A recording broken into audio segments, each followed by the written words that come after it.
Hello friends, myself Komal Sharma. Today I am going to explain you about the CPT theorem and the parity. चलो सबसे पहले हम parity पढ़ते हैं. Basically parity होता है. देखो हमें पता है कि वेव फंक्शन क्या होता है. वेव फंक्शन हमें बताते हैं कि हमारा पार्टिकल के स्पेस में मतलब विद रिस्पेक्ट टू पोजीशन और टाइम मतलब उसकी वो कंप्लीट इन्फॉर्मेशन देते हैं पार्टिकल की, है ना. यही वेव फंक्शन होता है. चलो हम पैरिटी देख लेते हैं पहले. देखो पैरिटी क्या कहती है. पैरिटी हमें बताती है कि the behaviour of the wave function under the reflection of the space coordinates through the origin determines the parity of system. इसका मतलब क्या है. देखो मैंने ना ओरिजिन के अबाउट अपने स्पेस कोऑर्डिनेट्स को रिफ्लेक्ट कराया. फॉर एग्जांपल मेरा साई क्या था पहले x, t और अब वो क्या हो गया -x, t. तो ये चीज़ हमें ना determines the parity of system. मतलब आगे हम स्टडी करते हैं लेकिन इन शॉर्ट हम देखें तो पैरिटी यही होती है कि हम उसका रिफ्लेक्शन कराते हैं स्पेस कोऑर्डिनेट्स के अराउंड. स्पेस कोऑर्डिनेट्स का रिफ्लेक्शन अबाउट द ओरिजिन. ठीक है. अब सेकेंड चीज़ अब हम देखते हैं कि on the basis of parity inversion हम क्या डिफाइन कर सकते हैं पैरिटी के इन्वर्जन पे कि सूडो वेक्टर्स और ट्रू वेक्टर्स क्या होते हैं. ठीक है. ये बहुत ज़्यादा इंपॉर्टेंट टॉपिक है. ध्यान से सुनना और पूरी वीडियो को बहुत अच्छे से देखना. ठीक है. अब इसमें हम पहले पढ़ते हैं सूडो वेक्टर्स. सूडो वेक्टर्स कौन से होते हैं. जो हमारे एक्सियल वेक्टर्स होते हैं. इसका मतलब वो जो कि अपनी जो चेंज है साइन में नहीं करते हैं जब हम इन्वर्जन ऑफ कोऑर्डिनेट्स करते हैं. मतलब जैसे कि अभी मैंने यहाँ पे बोला कि मेरा x -x हो जाएगा मतलब जब मैंने इसको स्पेस में रिफ्लेक्शन कराई. तो अब कई वेक्टर्स मेरे ऐसे होते हैं जिनके कि माइनस नहीं आता आगे. तो वो कौन से वेक्टर्स होते हैं मेरे सूडो वेक्टर्स होते हैं और उन्हें हम क्या बोलते हैं एक्सियल वेक्टर्स भी बोलते हैं. अब एक और ट्रू वेक्टर्स क्या होते हैं पोलर वेक्टर्स होते हैं. इसका मतलब कि जो चेंज करते हैं अपनी sign under the inversion of coordinates. ठीक है. अब देखो अभी मैंने बोला कि एक्सियल में हमारे साइन चेंज नहीं होते तो मतलब कि पैरिटी क्या होगी +1 होगी. और पोलर में हमारा साइन चेंज हो जाता है तो मतलब कि पैरिटी क्या होगी -1 होगी.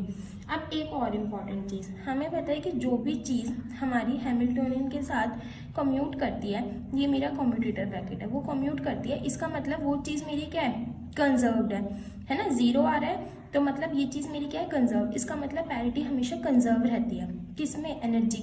अगर हैमिल्टोनियन कंजर्व है मतलब पैरिटी कंजर्व है ना. देखो अब इसका मतलब क्या है. अगर हैमिल्टोनियन कंजर्व है मैंने बोला तो पैरिटी कंजर्व है. इसका मतलब पैरिटी मेरी स्ट्रॉन्ग मतलब EM इंटरेक्शन और जो स्ट्रॉन्ग न्यूक्लियर इंटरेक्शंस होती हैं उसमें भी क्या रहेगी कंजर्व रहेगी, है ना. अच्छा अब हम अगली चीज़ देखते हैं. देखो अब नेक्स्ट चीज़ यहाँ पे क्या है कि जो हमारी इलेक्ट्रिक फील्ड है वो हमारा पोलर वेक्टर है ना. तो फोर्स क्या होता है MA और MA क्या होता है हमारा QE. तो अब फोर्स को मैं क्या लिख सकती हूँ md²x/dt² लिख सकती हूँ = QE. मैंने यहाँ पे क्या करा मैंने x को -x से रिप्लेस कर दिया. ठीक है. तो x को -x से रिप्लेस करूँगी तो यहाँ पे माइनस बाहर आ गया तो ये कितना हो गया md²x/dt² QE. तो इक्वेशन 1 हमारी ये इक्वेशन 1 नेगेटिव ऑफ इक्वेशन 2 है. इसका मतलब E क्या हो गया पोलर वेक्टर हो गया क्योंकि इसने क्या करा है साइन चेंज करा है. ठीक है. अब एक और चीज़ देखो सेम क्वांटिटीज सेम में ऐड होती हैं. इसका मतलब सिर्फ पोलर वेक्टर्स ही पोलर वेक्टर में ऐड होंगी. ये एक छोटा सा मतलब हमारा जैसे हम कहते हैं कि हमारा जो D है D क्या होता है D = ε0 E + T. देखो अब ये इससे और आसान हो जाएगा. D क्या होता है डिस्प्लेसमेंट वेक्टर. अभी मैंने क्या निकाला E मैंने निकाला कि पोलर वेक्टर है. P क्या होता है पोलराइजेशन. सिंपल सा देखा जाए तो अगर E पोलर वेक्टर है तो हमारा P भी पोलर वेक्टर होगा और D भी पोलर वेक्टर होगा और हम ये निकाल भी सकते हैं. लेकिन ये बहुत इजी तरीका है कि अगर हमें याद रखना हो कि हमारा ये पोलर वेक्टर है ये एक्सियल वेक्टर है. ठीक है. अब देखो सेकेंड चीज़ एक्सियल और सूडो वेक्टर्स का. अब मैंने पहले क्या कराया था ट्रू वेक्टर कराया था. अभी क्या है एक्सियल वेक्टर या सूडो वेक्टर. मैंने सबसे पहले लिखा फोर्स = MA. मैं सिर्फ एक चीज़ का एग्जांपल लेके दिखा रही हूँ, ऐसे तुम किसी का भी कर सकते हो. तो force = MA md²x/dt² QBB. Simple. मैंने क्या करा है इसमें x की जगह पे -x रख दिया. x की जगह पे -x रखा तो यहाँ पे भी माइनस आ गया यहाँ पे भी माइनस आ गया. माइनस से माइनस कैंसिल हो गया. मेरी इक्वेशन 1 और इक्वेशन 2 एग्जैक्टली सेम है. इक्वेशन 1 इक्वेशन 2 के बराबर है. इसका मतलब ये क्या है एक्सियल वेक्टर है. और सेम ऐसे देखो B क्या होता है B होता है B = μ0H + M है ना. तो इसका मतलब अगर मेरा B एक्सियल है तो ये पूरी इक्वेशन में जितने भी वेक्टर्स होंगे सारे क्या होंगे एक्सियल होंगे. ठीक है. अब देखो जैसे नॉर्मली हम मैथ्स में नहीं पढ़ते रूल कि माइनस इंटू माइनस क्या होता है प्लस होता है, वही सेम ऐसे रूल है. मतलब याद करने का तरीका मैं बता रही हूँ। एक्सियल इंटू एक्सियल क्या होता है, एक्सियल होता है। एक्सियल इंटू पोलर पोलर होता है। पोलर इंटू एक्सियल क्या होता है, पोलर होता है। और पोलर इंटू पोलर क्या होता है, एक्सियल होता है।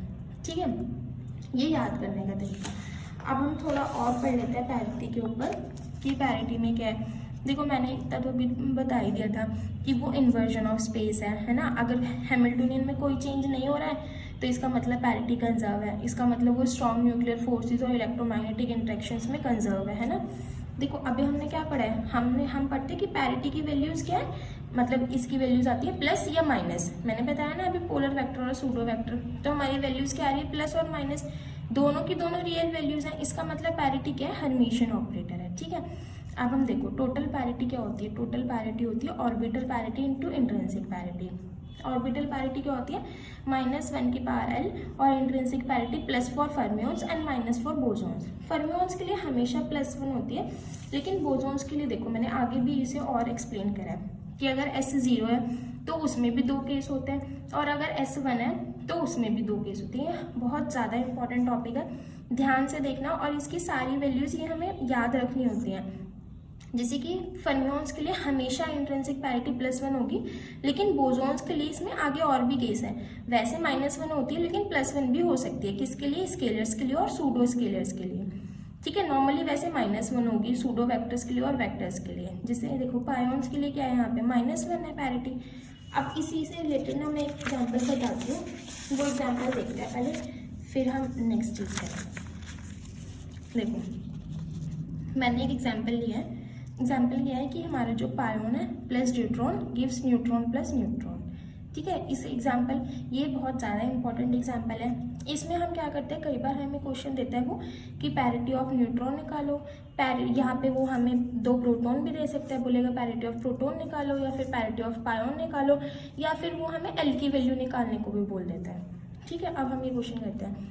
वो क्या कह रहा है कि हमें pion captures by deuteron, pion capture by deuteron का एग्जांपल है, हमें 2 न्यूट्रॉन मिल रहे हैं। ठीक है, देखो स्पिन ऑफ पायोन क्या होती है 0, स्पिन ऑफ ड्यूट्रॉन क्या होती है +1, और न्यूट्रॉन की स्पिन क्या होती है ½ ये तीनों चीज़ें तो हमें पता है। ठीक है, देखो अब नेक्स्ट चीज़ सबसे इंपॉर्टेंट, जो हमारे इंट्रिंसिक पैरिटी इंटरनल पैरिटी होती है ड्यूट्रॉन की, वो कितनी होती है +1। अब इस एग्जाम्पल में हमने क्या लिया है कि pion is captured by a deuteron. Pion is captured by deuteron, वो कौन सी स्टेट में होता है, फ्रॉम अ 1s स्टेट होता है। ठीक है, इसका मतलब क्या है कि अगर 1s स्टेट में हो रहा है तो इसका मतलब L 0 होगा, क्योंकि S के लिए L क्या होता है 0 होता है। तो अगर देखो यहाँ पे मैंने अभी बताया इसकी स्पिन कितनी है, पायोन की स्पिन 0, ड्यूट्रॉन की स्पिन कितनी है 1 है, इन दोनों की स्पिन कितनी है ½ और ½। तो इधर टोटल स्पिन कितनी होगी 1, और इधर पे 1 और 0 कुछ भी। तो अगर स्पिन 1 है ना, और L 0 है, तो J कितना हो गया 1 हो गया।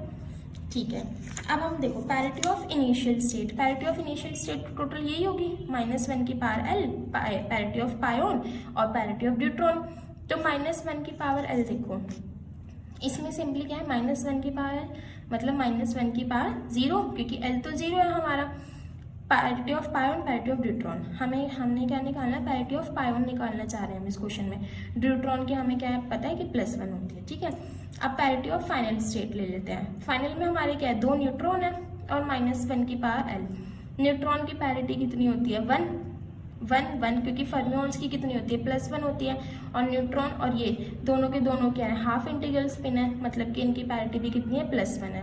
तो +1 इंटू +1 इंटू -1 की पावर L कितना हो जाएगा -1 की पावर L। ठीक है, अब यहाँ पे देखो मैं यहाँ पे लिख सकती हूँ कि parity of pion left hand side right hand side बराबर होती है, तो P pi is equals to -1 की पावर L। ठीक है, यहाँ तक तो कोई दिक्कत नहीं। अब नेक्स्ट चीज़ देखते हैं, ये क्या बोल रहे हैं, देखो हमारे ये बहुत इंपॉर्टेंट चीज़ है, हमारे जो दोनों न्यूट्रॉन्स है वो क्या आइडेंटिकल फर्मियंस है। ठीक है, तो हमारी जो 2 अलाउड स्टेट्स होंगी 2 न्यूट्रॉन्स के लिए, वो क्या है 1s, मतलब ये वाली चीज़ मैंने कैसे निकाली, ये बहुत इंपॉर्टेंट है। देखो हमारी स्पिन लेफ्ट हैंड साइड पे हमें पता है 1 है, राइट हैंड साइड पे हमारी स्पिन 0 भी हो सकती है 1 भी हो सकती है, क्योंकि ½ + ½ 0 और ½ - ½ 0, ½ + ½ 1 और ½ - ½ 0। ठीक है, तो मैंने एक बारी L की वैल्यू 0 ली, तब मैंने देखा मेरा J क्या आ रहा है, और स्पिन क्या होगी मेरी 1। ठीक है, अब मैंने क्या करा, मैंने L की वैल्यू ली 1 एस की वैल्यू ली 1, मैंने जे निकालने की कोशिश करी। फिर मैंने क्या करा, मैंने एल की वैल्यू ली 2, एस की वैल्यू ली 0, फिर मैंने इसकी जे की वैल्यू निकालने की कोशिश करी। मैंने हर एक ऐसे पॉसिबल कॉम्बिनेशन बनाया। जब मैंने ये सारा किया तो इसमें मेरी सिर्फ और सिर्फ एक ही बारी जे की वैल्यू 1 आ रही है, और वो किसके लिए आ रही है, वो हमारी आ रही है 3p1 स्टेट के लिए। इसका मतलब कि हमारी ओनली स्टेट, क्योंकि हमारे लेफ्ट हैंड साइड पे क्या आ रहा था J1, तो मुझे राइट हैंड साइड पे भी क्या करना है J1। तो इसका मतलब जो हमारी ओनली स्टेट है जिसमें कि J1 होगा वो कौन सी है, 3p1 स्टेट। तो इसका मतलब L क्या हो रहा है, 1 हो रहा है। और अगर L 1 हो रहा है तो पैरिटी ऑफ पायोन कितनी हो गई, -1 की पावर L, तो p pi is equals to -1। ये बहुत ज़्यादा इंपॉर्टेंट क्वेश्चन है, प्लीज़ ध्यान से सुनना, मतलब समझ आ गया होगा आपको। तो अब हम नेक्स्ट चीज़ पढ़ते हैं। देखो मैंने बोला था हम क्या पढ़ेंगे, सेकंड चीज़ सीपीटी थ्योरम। सीपीटी थ्योरम में मैंने तुम्हें C stands for charge, P stands for parity and T stands for time. ठीक है, मैंने तुम्हें पैरिटी को ऑलमोस्ट सब बता दिया है। अब ये क्या है, if some process occurs in nature, the CPT theorem implies that there must also occur in nature with the same probability the process obtained by replacing the particles in the original process with the corresponding antiparticles by changing the sign of projection of the particle spin and interchanging the initial and the final state of the original process। ये simply क्या है, देखो ये बस हमसे ये बोल रहा है कि सीपीटी का मतलब क्या है। सीपीटी थ्योरम हमें ये बोलती है कि अगर मैं अपने पार्टिकल को एंटी पार्टिकल से रिप्लेस कर दूं तो भी मेरी प्रोसेस होने की वही प्रोबेबिलिटी रहेगी जो पहले थी। मैं अपने पार्टिकल को, मतलब मान लो वो अगर एक्स स्पेस में है पॉजिटिव में, मैं उसे माइनस में कर दूं तब भी मेरी प्रोसेस होने की वही प्रोबेबिलिटी रहती है। और टाइम, सेम टाइम अगर मेरा टी है तो मैं उसे -t में कर दूं तब भी मेरी प्रोसेस होने की वही प्रोबेबिलिटी रहती है। तो ये क्या होती है, सीपीटी थ्योरम। इसका मतलब क्या है कि हमारी ये जो मैंने स्टेटमेंट लिखी है ये वही स्टेटमेंट है। ठीक है, कि हम अब चलो हम पढ़ते हैं सबसे पहले चार्ज कॉन्जुगेशन। चार्ज कॉन्जुगेशन में सिंपली क्या है कि सी है हमारा चार्ज, मैंने क्यू को -q से रिप्लेस कर दिया, तो probability of reaction remain same on applying the charge conjugation operation, then we can say that the charge conjugation symmetry exist. आया समझ कि हमारी जो प्रोबेबिलिटी है रिएक्शन की, ये मैंने कोई रिएक्शन ली, इसमें मैंने चार्ज कॉन्जुगेशन अप्लाई किया, प्लस का minus, mu plus mu minus, न्यूट्रॉनों का एंटी न्यूट्रिनो। ठीक है, इसमें मैंने चार्ज कॉन्जुगेशन अप्लाई किया, C +-1 हो सकता है। तो इसका मतलब क्या है कि मेरी जो प्रोसेस है इसकी प्रोबेबिलिटी इस वाली प्रोसेस की और इस वाली प्रोसेस दोनों की प्रोबेबिलिटी क्या है, बराबर है। जैसे हम सिंपली ऐसे नहीं निकालते कि पैरिटी क्या है, -1 की पावर L, सेम ऐसे हम जो चार्ज पैरिटी निकालते हैं ना वो हम निकालते हैं -1 की पावर L+S। ठीक है, अब ठीक है, अब हमारी ये क्या होगी, चार्ज कॉन्जुगेशन हो गया। पैरिटी में सेम वही जो मैंने अभी बताया। देखो टाइम रिवर्सल, टाइम रिवर्सल में क्या होता है कि जो मेरी probability of occurrence of a reaction is same after the time reversal operation, then we can say that the time reversal exist. इसका मतलब क्या है कि हमें एक इलेक्ट्रॉन मिला, ये हमारा पॉजिट्रॉन है, ये क्या है, 2 गिव्स 2 फोटोन। अगर यही रिएक्शन ऐसे होती कि जो इसका प्रोडक्ट है वो इसका रिएक्टेंट होता और जो रिएक्टेंट है वो प्रोडक्ट होता और दोनों रिएक्शन की सेम प्रोबेबिलिटी होती, तो हम क्या बोलते हैं, हम कहते हैं कि हमारा जो टाइम रिवर्सल है वो एग्जिस्ट करता है। ठीक है, देखो इसमें फॉर एग्जांपल क्या क्या होता है, डिस्प्लेसमेंट हो सकती है, एक्सेलरेशन हो सकती है, इलेक्ट्रिक फील्ड, ये सारे हमारे इनवेरिएंट है अंडर द टाइम रिवर्सल। ठीक है, momentum, angular momentum, magnetic field, ये सारे हमारे वेरिएंट है अंडर द टाइम रिवर्सल। और टाइम हमेशा कंजर्व होता है इलेक्ट्रोमैग्नेटिक इंटरेक्शन में भी और स्ट्रॉन्ग इंटरेक्शन में भी। इसका देखो जैसे अभी मैंने तुम्हें बताया था, अभी हमने किया था पीछे कि हम इलेक्ट्रिक फील्ड का निकाल रहे थे कि वो पोलर वेक्टर है या वो है सूडो वेक्टर, ऐसा करके हम इसमें सेम टाइम रिवर्सल का भी निकाल सकते हैं। वो मैंने यहाँ पे किया नहीं है, मैं बस समझा देती हूँ।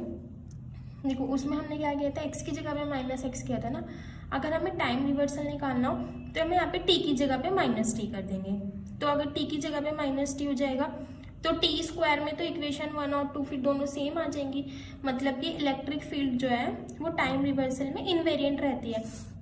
और अगर मैं इसी का मैग्नेटिक फील्ड निकालने बैठ जाऊँ तो मैग्नेटिक फील्ड क्या हो जाएगी, मैग्नेटिक फील्ड तो उल्टा हो जाएगी ना, क्योंकि देखो मैग्नेटिक फील्ड में क्या होता है हमारा, मैग्नेटिक फील्ड में हमारे यहाँ पे होता है कि t² तो टी स्क्वायर में तो यहाँ पे टी माइनस टी कर दूंगी तो वो वही रहेगा सेम, और यहाँ पे क्या हो जाएगा, माइनस हो जाएगा। तो मेरी जो इक्वेशन 1 और इक्वेशन 2 होंगी टाइम रिवर्सल के टाइम पे, वो क्या हो जाएंगी, माइनस हो जाएंगी एक दूसरे का, मतलब कि वो इन्वेरिएंट नहीं होता है, वेरी करता है मैग्नेटिक फील्ड। ठीक है, थैंक यू सो मच। अगर वीडियो पसंद आई हो तो प्लीज़ लाइक कर देना, शेयर कर देना, और हमें कमेंट करके बताएं कि आपको नेक्स्ट वीडियो किस टॉपिक पे चाहिए। Thank you so much.